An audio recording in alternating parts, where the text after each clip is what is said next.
Halo, saya Mira Zahra. Saya di sini mau sharing tentang bagaimana memahami himpunan dengan operasi. Em, Pertama, kita perlu mengetahui dulu apa itu himpunan. Suatu kumpulan disebut sebagai himpunan jika dapat ditentukan secara universal anggota kumpulan tersebut. Dalam konteks matematika, himpunan dapat berupa kumpulan bilangan bulat atau kumpulan bilangan real atau kumpulan bilangan, real dengan kategori tertentu gitu, atau bisa jadi dia bentuknya adalah sebuah vektor. Di dalam contoh ini adalah merupakan vektor di ruang R3. Kemudian bisa juga dia merupakan kumpulan barisan bilangan bulat, atau juga bisa dia kumpulan barisan bilangan real. Kemudian jika kita punya dua himpunan A dan B, maka ada 5 kemungkinan hubungan antara himpunan A dan B tersebut. Bisa jadi A merupakan subset dari B. Jika A subset dari B, maka artinya seluruh anggota A juga merupakan anggota B. Nah, bisa jadi A merupakan proper subset dari B. Nah, kalau A merupakan proper subset dari B, maka kita harus tunjukkan bahwa untuk setiap anggota A, maka itu juga adalah anggota B, gitu. Dan yang kemudian kita harus tunjukkan adalah bahwa ada anggota B yang merupakan bukan anggota A. Bisa juga hubungan himpunan A dan B itu sama dengan. Nah, kalau sama dengan isinya kan sama. Berarti kita harus tunjukkan seluruh anggota di A adalah anggota B dan seluruh anggota B merupakan anggota A. Oke. Kemudian dua himpunan kemungkinan juga tidak saling beririsan, atau dalam kata lain tidak ada anggotanya yang sama, tidak ada anggota A yang ada di B ataupun anggota di eee, tidak ada anggota A yang ada di B ataupun anggota B yang ada di A. Nah, berarti kita harus tunjukkan bahwa untuk setiap A anggota A ya, A tidak ada di B, dan untuk setiap B anggota B, B tidak ada di A.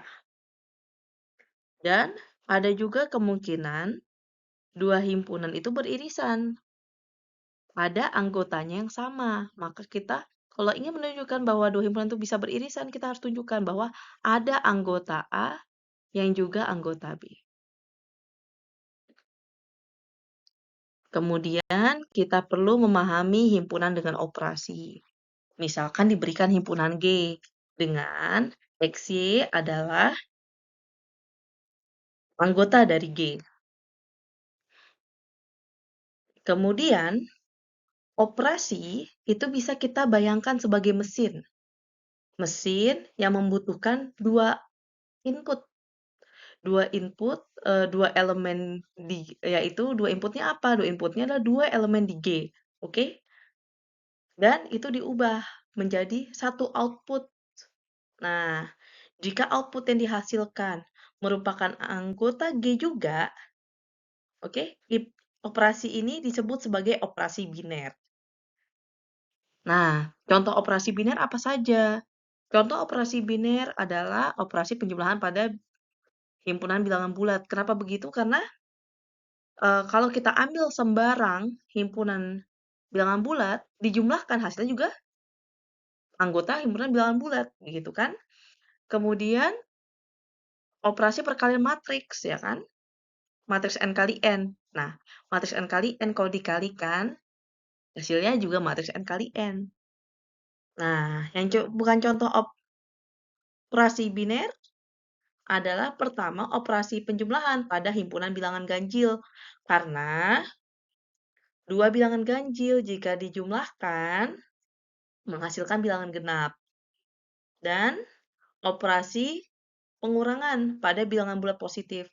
Karena kita bisa ambil nih 1 dan 3 yang merupakan anggota bilangan bulat positif. Tapi 1 dikurang 3 hasilnya tidak pada himpunan bilangan bulat positif. Oke. Nah, kemudian kalau kita punya 3 elemen G, X, Y, Z sebut saja, dan bintang ini operasi biner, dan jika persamaan ini berlaku, G disebut sebagai asosiatif. Jika G dengan operasi biner bintang asosiatif, G disebut sebagai semigroup.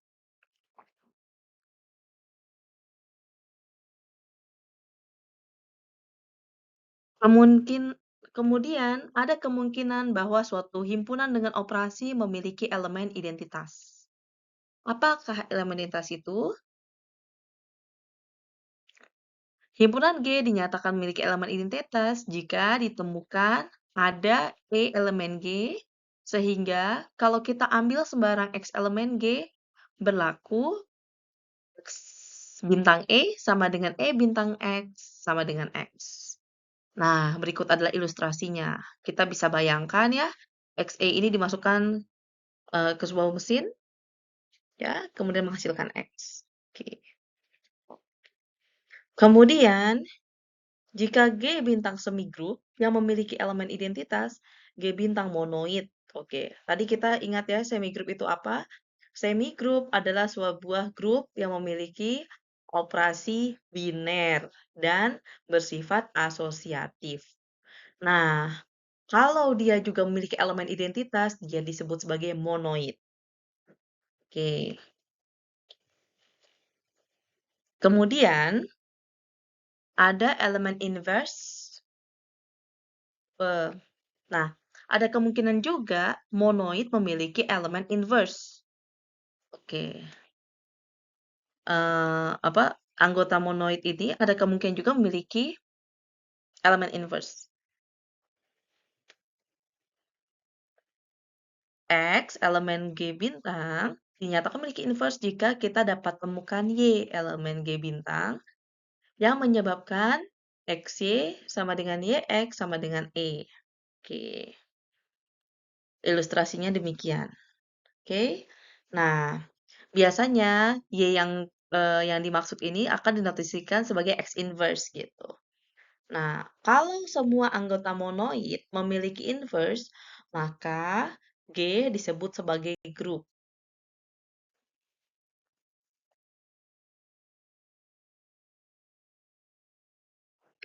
Kemudian, dari penjelasan sebelumnya, kita dapat menyimpulkan bagaimana menunjukkan suatu himpunan merupakan grup berdasarkan definisi yang telah dijabarkan sebelumnya. Pertama, kita tunjukkan bintang operasi biner di G dan G bintang asosiatif. Oke. Kemudian, kita tunjukkan ada elemen identitas E di G. Yang ketiga, kita tunjukkan setiap anggota G memiliki inverse. Oke.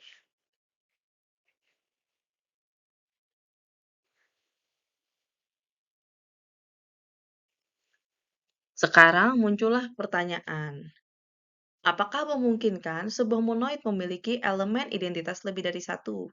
Jawabannya, kita untuk menguji pertanyaan ini, kita bisa memisalkan bahwa kita punya G monoid dengan elemennya ada dua nih, E sama F, oke? Nah, karena E elemen identitas dan F elemen G, maka berlaku persamaan satu. Karena F elemen identitas dan E elemen G, maka tentu berlaku persamaan dua kan? Nah, dari 1 sama 2 kita ketemu bahwa E sama dengan F. Nah, dari sini kita bisa simpulkan elemen identitas pada monoid bersifat tunggal atau unik. Dengan cara yang sama, kita juga bisa menunjukkan apakah mungkin sebuah elemen grup memiliki elemen inverse yang lebih dari satu. Nah, caranya gimana? Caranya dengan memisalkan. Kita ada G yang grup, ya, terus habis itu dia punya elemen identitas E, terus kita misalkan nih ada A elemen G yang punya dua inverse. Sebut aja inverse pertama A inverse, yang kedua B. Karena B inverse A, kita punya A bintang B sama dengan E. Oke? Nah, karena A bintang B sama dengan E, oke, berarti kita bisa mengalihkan dengan A inverse di sebelah kiri. Berarti A inverse bintang A bintang B sama dengan A inverse bintang E, kan? Dari sini kita dapat A inverse, oke? Nah, karena berlaku asosiatif, maka ketemulah persamaan ini. Jadi disimpulkan karena A inverse sama dengan B, berarti kita bisa simpulkan setiap elemen grup memiliki inverse yang tunggal. Teorem 1.2 menyatakan bahwa jika G monoid, elemen identitas E adalah unik. Ini sudah kita buktikan ya. Kemudian jika G group, maka keenam statement ini berlaku. Yang menarik dari teorem 1.2 adalah statement bahwa ya, untuk setiap AB elemen G, kita pasti temukan solusi unik dari XY yang memenuhi dua persamaan ini gitu. Nah, pertanyaannya sekarang, kok bisa kita bisa simpulkan demikian? Ini gimana cara buktiinnya? Nah, caranya ada pada slide berikut. Berikut adalah bukti jika G group, maka untuk setiap AB elemen G, ya, persamaan AX sama dengan B dan YA sama dengan B memiliki solusi unik. Pertama, kalau kita punya G group yang terjadi adalah G punya elemen identitas dan AB memiliki inverse. Sebut saja inverse-nya A inverse dan B inverse gitu ya. Ini berarti bahwa AX sama dengan B, AX sama dengan B jika dan hanya jika A inverse AX sama dengan A inverse B.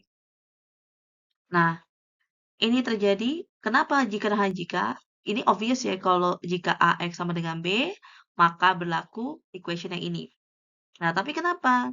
Jika ini berlaku ini karena hukum pencoretan yang dari teorem 1.2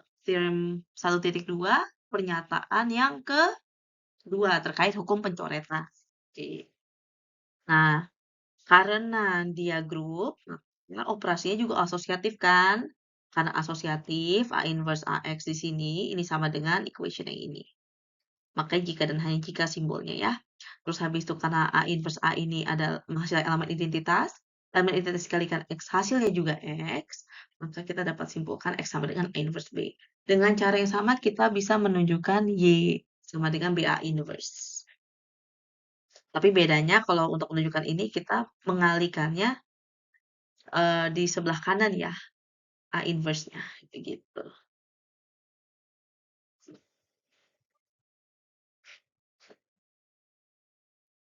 Kalau proposition 1.2 menyatakan bahwa G group, maka kalau kita ambil sembarang AB elemen G, persamaan AX sama dengan B dan YS sama dengan B memiliki solusi unik, ya kan? Nah, proposition 1.4 menyatakan juga tidak hanya G group menyebabkan AX sama dengan B dan YA sama dengan B memiliki solusi unik untuk setiap AB elemen G, tetapi kita juga bisa menyimpulkan bahwa jika G monoid dan kalau kita ambil sembarang AB di G, persamaan AX sama dengan B dan YA sama dengan B memiliki solusi, disimpulkan G adalah grup. Gitu. Berarti yang kita buktikan pertama G group, ya kan? Yang perlu kita buktikan jika G group, maka statement ini berlaku, yang mana sudah kita buktikan sebelumnya.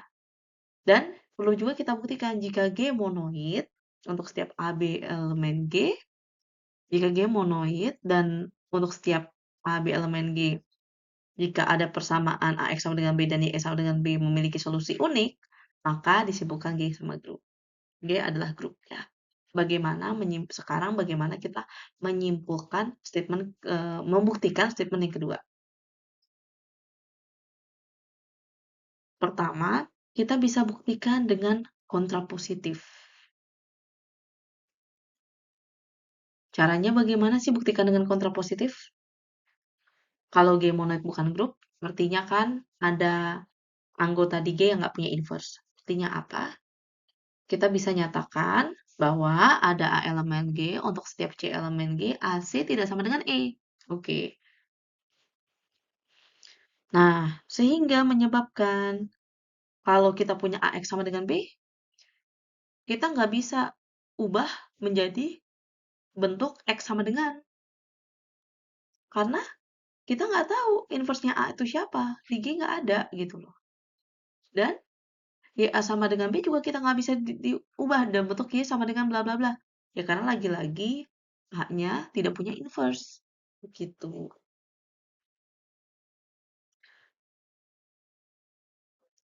Semua penjelasan tadi itu dirujuk dari buku yang ditulis oleh Hungerford, judul Algebra, referensinya penerbitnya dari Springer ya. Sekian sharing yang saya berikan. Lebih kurangnya saya mohon maaf. Terima kasih.